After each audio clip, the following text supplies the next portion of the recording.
Setelah tiupan pertama, Allah memerintahkan sur atau trompet ditiup pada kali yang kedua. Pada tiupan kedua ini, maka terkejutlah dan matilah semua makhluk yang berada di langit, yaitu para malaikat dan manusia, serta semua makhluk di bumi, termasuk para nabi dan syahid. Allah berfirman, dan ditiuplah sangkakala, maka matilah siapa yang ada di langit dan di bumi, kecuali siapa-siapa yang dikehendaki oleh Allah. Kemudian ditiup sangkakala itu sekali lagi, maka tiba-tiba mereka berdiri menunggu keputusannya masing-masing. Al-Quran Surah Az-Zumar ayat 68. Dalam ayat ini disebutkan bahwa pada tiupan kedua, seluruh makhluk di langit maupun di bumi semua mati. Inilah yang disebut dengan tiupan soqqah atau tiupan kematian. Namun pada tiupan kedua ini, Allah Subhanahu wa Ta'ala juga masih menyisakan sejumlah makhluk yang tetap hidup.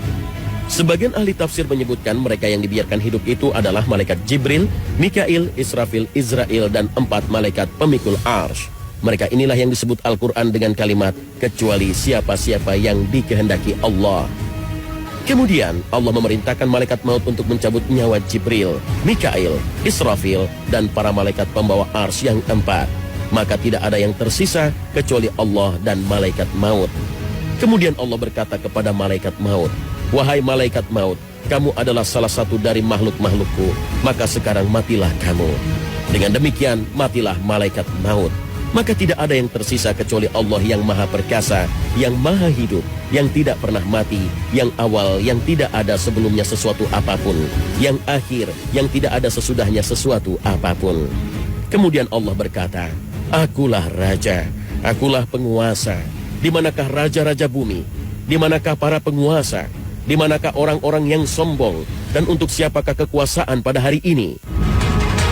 Pada hari itu, Allah Subhanahu wa Ta'ala menunjukkan keperkasaannya dan keesaannya, bahwa sifat sombong itu hanya miliknya. Imam Muslim meriwayatkan sabda Nabi SAW, Allah Azza wa Jalla akan menggulung langit-langit kelak di hari kiamat.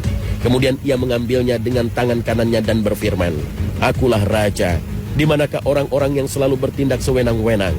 Di manakah orang-orang yang selalu menyombongkan diri?